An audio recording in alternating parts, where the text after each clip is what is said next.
पहली चीज तो ये कि जैसे कि तुम में से बहुत सारे लोगों ने जो है हायर एजुकेशन परस्यू किया आफ्टर बीटेक। तो हायर एजुकेशन परस्यू किया और जैसे कि सपोज कि हमारा फर्स्ट टाइम गेट में नहीं हो पाया या गेट क्वालिफाई किया लेकिन हमें जो है बहुत अच्छी यूनिवर्सिटी या कॉलेज या इंस्टीट्यूट नहीं मिल पाया।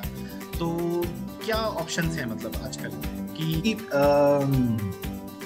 इज इट लाइक कि अब मतलब गिवन दी सिनेरियो से 2012 से लेके 2020 के बीच में अगर हम बात करें तो इज इट बेटर कि हम आफ्टर ग्रेजुएशन पोस्ट ग्रेजुएशन के लिए जाए या 1-2 साल जॉब करने के बाद पोस्ट ग्रेजुएशन के लिए जाए?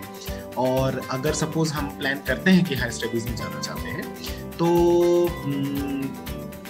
क्या 1-8 साल ड्रॉप ले सकते हैं? हाँ सर, तो क्या है ना, मुझे लगता है कि मैं इसके लिए अपना आंसर पहले स्टार्ट करना चाहूँगा क्योंकि सर क्या है कि मैंने जब पोस्ट ग्रेजुएशन करने का जब मैंने डिसाइड किया था तो वो मैंने ऑलमोस्ट अपने 4th ईयर में ही कर लिया था। लेकिन उसके बाद में क्या हुआ था ना कि मुझे ये मालूम पड़ा था कि क्योंकि मेरे को MBA करना था, I was not interested in doing MTech या फिर समथिंग टेक्निकल। तो फिर क्या हुआ था कि उस दौरान मुझे मालूम पड़ा था कि जो इंडिया के जो अच्छे B स्कूल्स हैं they will give you preference if you have some work experience, then they think of you as a better addition in their class.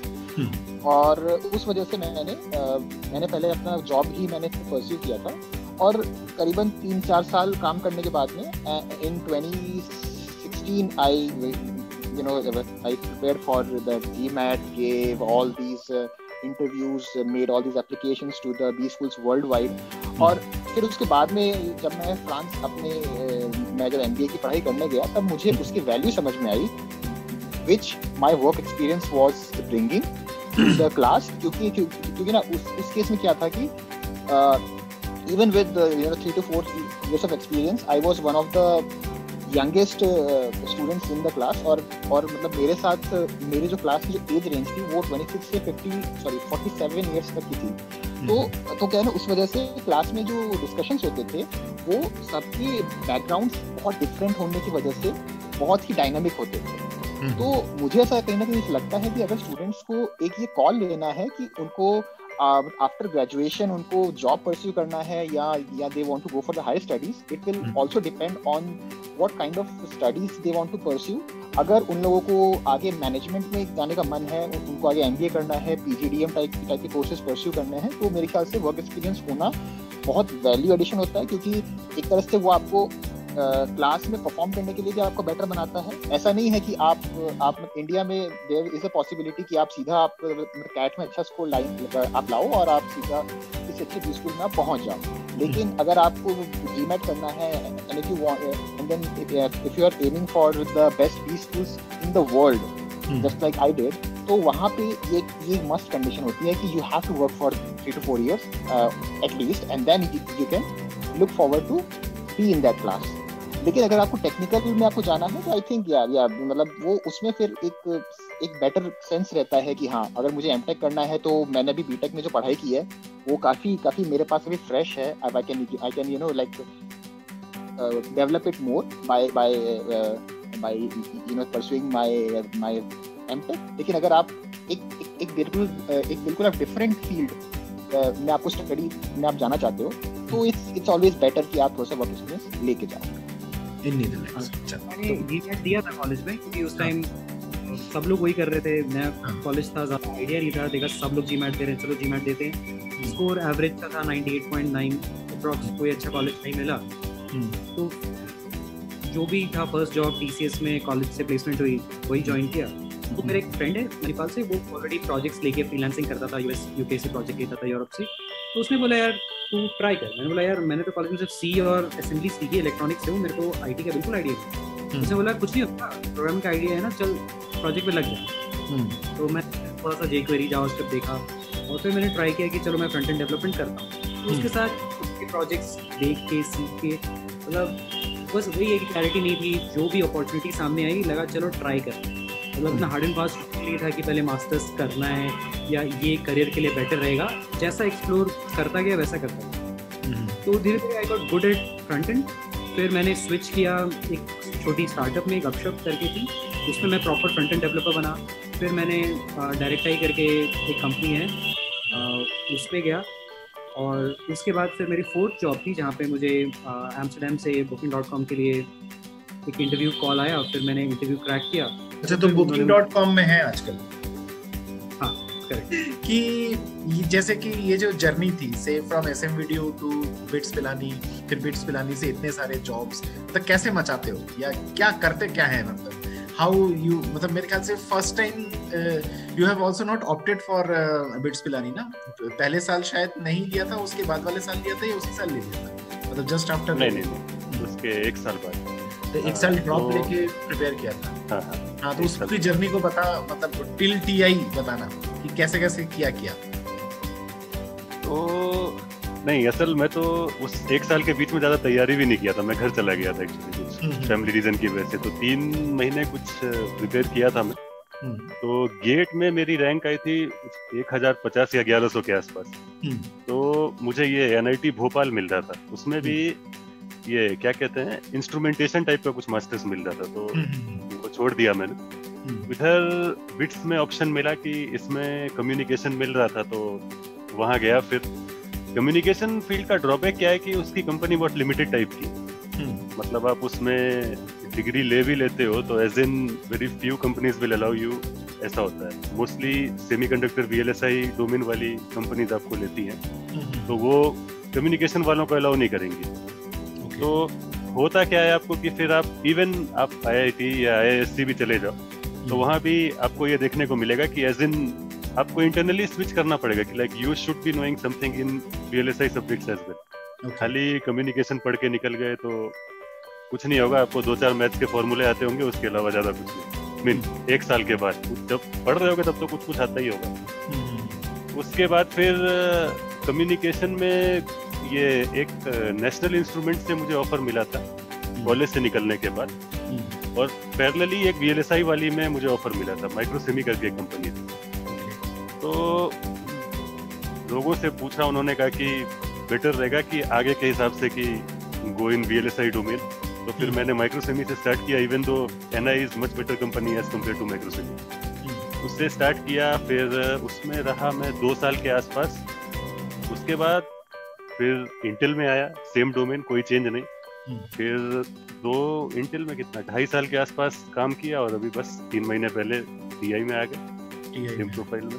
तो ये जो जैसे सपोज कि कभी कभार हमें वेट करना पड़ता है, ये क्वेश्चन VCR से भी है और उबाल से भी है, क्योंकि तुम लोग टेक्नोलॉजी वाले हो, कि जैसे कि सपोज हमारा फर्स्ट टाइम गेट में नहीं हो पाया, या हमने अपनी पेरेंट कंपनी ज्वाइन करी, लेकिन उसके बाद ऑन साइट, या तुम लोग जैसे साइट कुछ कहते हो वर्ड मेरे ख्याल से, कि वहाँ पे हमारा प्लेसमेंट नहीं हो पा रहा है, या हम वहाँ पे नहीं जा पा रहे हैं, तो बेसिकली क्या करना चाहिए लोगों को? से 1 year 2 year down the line, अगर हम एक बार बाहर निकल चुके हैं और कुछ दिनों से जो है मार्केट में है या IT में है, तो उसके बाद हमारी बेसिक स्ट्रैटेजी क्या होनी चाहिए?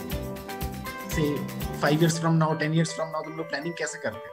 मेरे ख्याल से जो पहला क्वेश्चन था आपका कि ग्रेजुएशन के बाद, या जब हम 4th ईयर में रहते हैं, और जो उस टाइम में डालिमा रहता है हर स्टूडेंट का कि क्या करना चाहिए, जॉब के पास जाना चाहिए या हायर स्टडीज़ के लिए जाना चाहिए, तो कई बार वो स्टूडेंट के पास, इनफैक्ट जो मेजॉरिटी ऑफ द स्टूडेंट्स हैं हमारे यहाँ, इनफैक्ट किसी भी कॉलेजेस में, उनके पास चॉइस नहीं होती है, क्योंकि बहुत सारे स्टूडेंट जो हैं, इनफैक्ट आई वुड से 70-80% जो स्टूडेंट जो हैं वो फाइनेंशियली आई वुड से मॉडरेट बैकग्राउंड से आते हैं, इफ नॉट वीक, राइट? तो उनके पास ये चॉइस नहीं होती है। और आज के दौर में आप अगर कोई भी हायर स्टडीज के लिए जाओ, even like service will agree, management is even more costlier than say MTech और से ME, राइट? तो वो उनके पास चॉइस नहीं होती है। तो उसमें से कई लोगों को जिनको हायर स्टडीज में जाना भी होता है, वो लोग फोर्सफुली मतलब ये चाहते हैं कि इनिशियली उनको कुछ जॉब ऑफर हो या जॉब लगे, सो दैट कि उसको एज ए बेसिस पे जाके बाद में 2 साल 3 साल के बाद जब उन्हें मौका मिले तो वो हायर स्टडीज के लिए जा सकते हैं। तो उस केस में मतलब मेरा ऐसा मानना है, और मैंने अपने कलीग्स में भी यहाँ पे बहुतों को देखा है, और अपने ही एक लाइक एग्जाम्पल, एक और प्रशांत है, अपने ही क्लास में था। तो सबसे पहला 4th ईयर में जो स्टूडेंट है उनको ये देखना चाहिए कि उनका इंटरेस्ट किस चीज़ में है, इरिस्पेक्टिव ऑफ कि वो फाइनेंशियली वीक है या स्ट्रांग है, जो भी है, और इंटरेस्ट अगर उनका हायर स्टडीज में है, when I say higher studies it means that you are more into research oriented और से समथिंग स्पेसिफिक टू उस टेक्नोलॉजी के फील्ड में आप कुछ कंट्रीब्यूट करना चाहते हो उस तरीके से, ठीक है। तो वो अपने आप को पहले इंटरेस्ट उसमें देखना पड़ता है, और उसके बाद at the end of the से ईयर आप ऑब्वियसली गेट देते हो या और जो भी एग्जाम्स होते हैं वो देते हो, आपका होगा नहीं होगा, बट पैरेलली आपको एक जॉब ऑप्शन भी रखना होता है। और स्पेशली अगर आप एमटेक या एमई के पर्सपेक्टिव से जा रहे हो, तो मेरा ऐसा मानना है कि मतलब कोई भी कंपनी में जॉब करने का उतना कोई एडवांटेज होता नहीं है, स्पेशली अगर एमटेक के लिए जा रहे हो तो। क्यों? और एमटेक करना जस्ट बिकॉज कि मुझे बीटेक के बाद एमटेक करना है और फिर उसके बाद जॉब ही लेना है also doesn't make any sense. तो अगर आप बीटेक भी अच्छी जगह से कर रहे हो और आपको अच्छी जॉब मिल रही है, तो you don't have to do MTech, you can always do later point of time, maybe 5 years 10 years पे आप आराम से कर सकते हो। Best example is your like Ajay Kumar. उन्होंने भी क्या किया था कि अपना बीटेक किया था and like he is working in Qualcomm as a lead engineer now, and he had started with a very small company like I did in the same company. We both started together, and now he's a lead engineer there. And while doing that, he pursued I think MTech from IIT Madras, that too company sponsored. So अभी आप अगर शुरू में जाते तो आपके पास जैसे financially उतने स्ट्रांग नहीं थे, राइट? तो उन्होंने क्या किया, जॉब को परस्यू किया और उसके साथ साथ ये हायर एजुकेशन भी कर सकते हैं। तो बहुत ज़्यादा एडेड एडवांटेज नहीं होता है आपको मास्टर्स या मास्टर्स से पहले आप अगर कोई जॉब पर, स्पेशली इस केस में तो नहीं होता है, ऐसा मेरा मानना है। और दूसरी बात यह है कि जहाँ तक रहा जॉब परस्यू करने का या इनिशियल स्ट्रेटजी या स्ट्रगलिंग, बहुत सारे हमारे जो होते हैं जिनको ऑन कैंपस जॉब नहीं मिलता है, and like maybe I am one of them, I can explain in better way. तो इवन मेरा भी due to different circumstances I didn't get any job in campus. तो सबसे उसमें कोर चीज़ ये है कि you should be expert in whatever things you have written, at least few things. जैसे आप सिर्फ सिंपल सी प्रोग्रामिंग ही लिखते हो कि आपको आता है, तो you should be knowing that in and out, specially if you are going to searching for a job outside Bangalore और हैदराबाद में there is lot of competition. बहुत लोग हैं, मतलब एक ही जॉब प्रोफाइल के लिए मान लो 5 ओपनिंग है, 5 ओपनिंग के लिए ही 1000 लोग आते हैं।